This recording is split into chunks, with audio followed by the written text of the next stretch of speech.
Okay, let's do first impressions. I'm not going to dive into the Gucci bag here just yet, but this girl's pretty. She is. I'm not going to dog on her looks just because this is a reaction video. I don't need to trash people to make this funny or interesting. When I first started watching her videos, I thought she was my age, honestly. Honestly, like mid to late 20s, maybe 27, 28. I mean, is that unrealistic to think? I mean, looking at this girl, would you maybe think like 28, 29? I don't know. Y'all, Miss Thing here, 37. I know. The thing to keep in mind, though, when evaluating a rich person from Los Angeles, though, is that they're in one of the best places in the United States to go under the knife. I mean, next to Miami, you can't walk around LA without seeing a bag of silicone driving an electric car sipping on something that costs $14. You just can't. So yeah, I mean, this girl's pretty, but what I'm getting at here is any crumpled up napkin can look like a Fendi handkerchief if you're sitting pretty with finances in little old Los Angeles. As someone once said, you're not ugly, you're just poor. Okay, let's dive a little deeper. So, I looked up some basic information about this woman, and this is sort of what I found out. Okay, so she owns a jewelry company named HRH Collection, and that is also the name of her YouTube channel. Her real name, though, is Alex Pierce. She just goes by Alex, I guess. 37 years old, as I have already mentioned. Where's this girl from? As I already mentioned, LA, baby, Los Angeles, California. I almost went to college in Los Angeles, California. Thank goodness I didn't. Everything out there, $1,000. A cup of coffee, $1,000. Can you believe it? A cup of coffee is $1,000 in Los Angeles. You can quote me on that. Okay, so how did this girl get her money? I think that's what everybody kind of thinks. I mean, when you see someone with flashy jewelry and a big house and white porcelain tile and, everything is very like in your face, like wealth, wealth, wealth. It's like, okay, well, how did you get to this point in life? So, to my understanding, it is through her company, HRH Collection. It started out as a hobby on Etsy, but it eventually blossomed into a full-time job in, this business that she still runs today. During college, it really didn't get her anywhere, allegedly. She did an international business degree and then studied abroad in China. So she had spent some time in Asia in her 20s.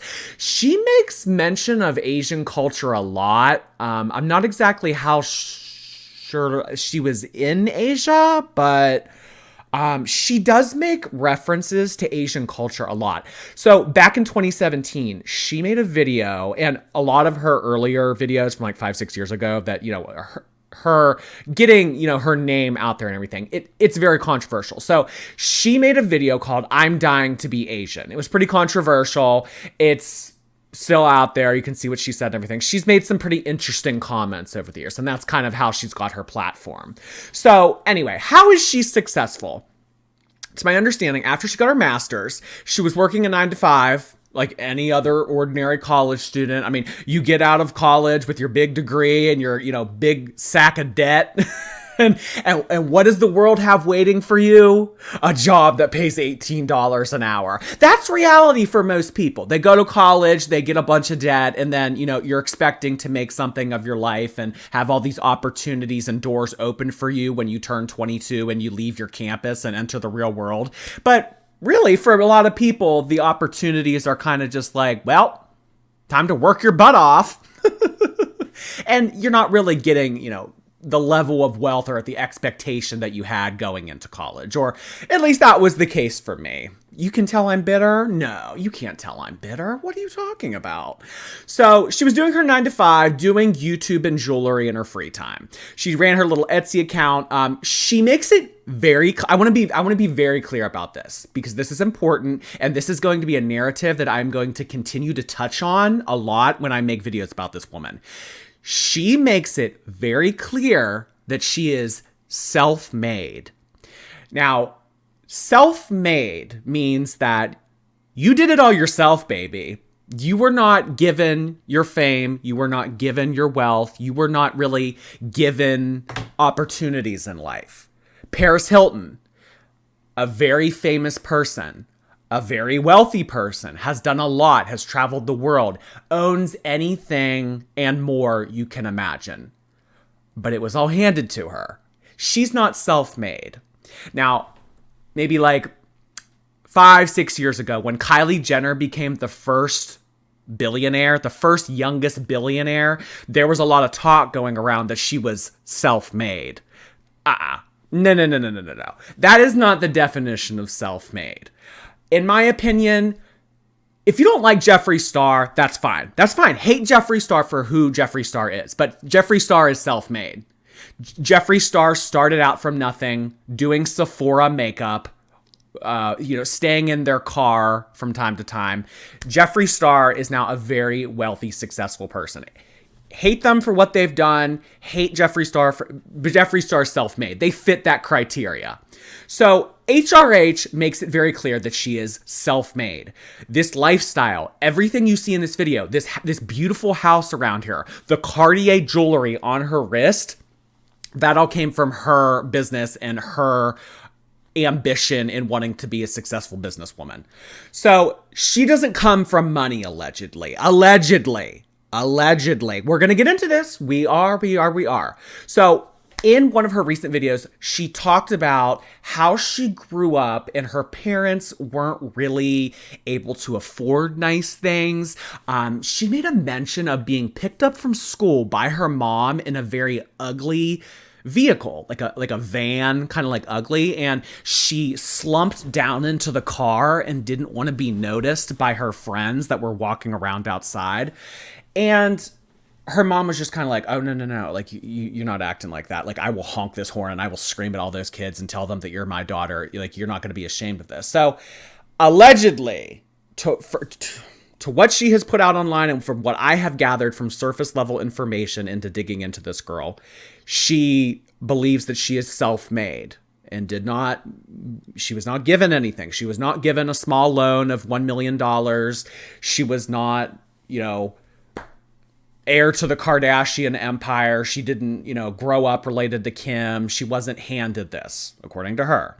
So how long has this woman been around? So she began doing YouTube July 20th, 2009. So what is that? 11 and 2. It's like 13 years. She started her YouTube channel here in 2009. And a lot of her early videos, she's a lot more down to earth, a lot more quiet, a lot more reserved. If you go and watch her really old stuff, it's just kind of her being like, hi everyone, my name is Alex. Today we're going to take a look at what's in my purse. Here I have concealer. Here I have lip gloss. It was very nice talking with you all today. Goodbye. If you watch an HRH video today, she's going to be screaming about controversial stuff. She's going to be flashing her jewelry in her face. She's going to be saying things that make your eyebrows go like this. So really, what I want to touch on and what I want to get through as we look at this girl over time, what occurred in that 13, besides becoming ultra rich? What changed in this little 13-year span that made her into this very loud, outspoken icon? Icon doesn't necessarily have to have a positive connotation either, people. I mean, when you say like, oh, she's an icon, he's an icon, they're an icon, like that sounds good, but I'm just saying icon she has a platform. She's been noticed. I mean, she gets on all her videos at least 60, 70, 80,000 views. Most of her videos are over 6 figures. So she's doing well for herself. There's no denying that. Okay, now let's look at her little website. This is the HRH collection, party people. So I'm just going to click on, Alex's musts. I'm just going to assume that this is what she highly recommends. Of her collection, of what she is putting out into her business, this is what she wants you to buy or what she recommends. Okay, so it looks like the prices off the bat vary from, we're seeing things from $70 to $1,000 range. We're seeing chains for $85, $295. Okay, looks like some type of pearl necklace with a cross on it. The HRH estate. Let's take a look at this. So this is 155. Oh, sorry. I don't know why. On the preview, it said 155, but when you click on it, now it's 225. So I'm going to assume that this is her HRH estate bracelet and necklace combo. Okay, so probably that's why you get the necklace with this too. So the HRH bracelet. What do we think of this? The yellow gold plated. I think it's kind of interesting that she juxtaposed her own jewelry with the Cartier love bracelets and the Justin Clow Cartier bracelet. That's a little interesting to me. So she is pairing a bracelet from her collection that is, I think if you just buy the bracelet, it's $150 and then the necklace is $75. I would assume that's what makes up this amount. So she's pairing a $225 bracelet to that of which Cartier has to offer in their collection. So we're now on Cartier's website. I just want to take a look at the prices of the love bracelets that she tried to compare hers with.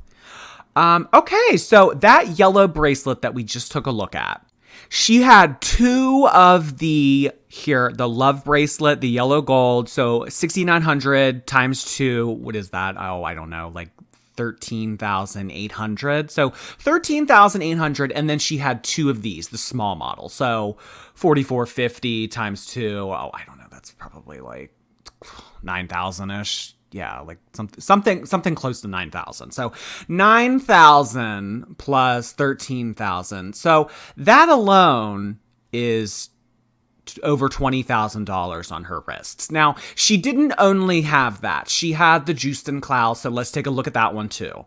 The Cartier Justin Clow goes for $11,700. Now, there are different models of this. I don't believe that she was wearing the small model. The small model only runs for $3,400. But if you get the normal sized one, it's $7,500. And then if you get the large, it's $11,700. Only $11,700. So it varies. You can get it encrusted with diamonds. I don't believe that she did. Just add on a little bit. Round your total up to $48,400. No big deal. So she is wearing a $7,500 bracelet on top of 4 love bracelets. That is close to, if not over, $30,000. Probably with tax, that's over $30,000. So she is wearing $30,000 worth of Cartier jewelry to match her 200, not even 200, that's with the necklace, to match her $150 HRH collection bracelet. Just a little interesting. I think that what she's trying to do here is she's trying to think that her jewelry is of a higher caliber than what it is. What I'm trying to communicate to you here is people don't usually wear Louboutins with an Old Navy t-shirt. Just a little sidebar about the Cartier Love Collection. I was first introduced to these bracelets, I think it was like my senior year of high school. Really, when Kylie Jenner was in her element. I mean, she was the it girl at the time. She had a bunch of photos up on her Instagram page showcasing the bracelet. Oh, my bad. Not just the bracelet. 8 of them. Oh my God. I remember it was so funny at the time. Someone tweeted a photo of her with these things on her wrist and they went, damn, Kylie Jenner out here with my entire college tuition on her wrist. But what I'm getting at is these are the names people think of in pop culture when they see these kind of bracelets. Or at least I did. Little old Jordy from Pittsburgh. That's what he thought. Kylie Jenner, billionaire, pretty, over $50,000 on her wrist. No big deal. HRH collection, $150 bracelet matched with the other $30,000 on her wrist. She's trying to sell you a rich look at an affordable price. She is making Tammy Slayton stand next to the Hadid sisters in this scenario. I mean, it's smart. It's a smart business move. I just don't think everyone would see it the way I'm seeing it. Okay, so now let's watch some of this video. I want to show you guys what I mean by how she is in her contemporary season. So this is HRH collection. Without further ado, Alex. I'm sorry, you guys. Like, today I'm just like not feeling my hair. I don't care. Get the fuck out of here. like for a dentist appointment or something, I will like call and be like, do you guys have an opening right now? I'm not gonna stop touching my hair. Like, I'm not going to. So don't even write the comment because I'm not gonna stop touching my hair. Like, you're so stupid. You guys know that a lot of people out there like defund the police, defund the police. Like, I think you're the dumbest fucking idiot in the world. Like, defund the police. What the fuck are you gonna do when you need them, you fucking idiot? Like, shut up. So stupid. Like, defund the police? Oh yeah. Mass. So no, don't fucking go there. You dumb shit. Shut up. I swear to God, like, I'm not even joking. I'm dumb. Like, you think I'm dumb? Like, don't do that. Like, you don't have a chance in hell. Like, I'm not attracted to you. Like, I'm not even looking at you. Like, leave me alone. I was like trying to like live my life in peace. So I got pulled over like 4 months ago or something for honking at someone when it was my right to honk, but apparently you can't honk unless it's an emergency. Like, shut up! Like, yes, I will honk whatever the fuck I want, okay? Okay. So you have probably... Okay, I'm gonna rephrase this. I was about to say you have probably come across someone like this in life, but this is a bit excessive. So what I mean by that is you have probably come across what is the good word? A priss, you know, very like, ew, like, you know, very valley girl, very high school, mean, popular girl, has a 20-calorie lunch, is mean for no reason, screams at her mom, very that. So that's the vibe that she's giving off. However, she's 37 years old. Now, is this all an act? Maybe. Probably. I mean, I think a lot of what she's saying in her videos are her true thoughts and feelings about the world. She's just really hyping it up. She's playing a character, just like I think a lot of people here on YouTube do. Am I playing a character right now? So I think that's it for today. Let me know what you all think. What do you want to know about this girl? What did you like about this video? What did you dislike? What did you find boring? What do you not really care for? All right. I would just like to thank you for watching now, and I will see you next time.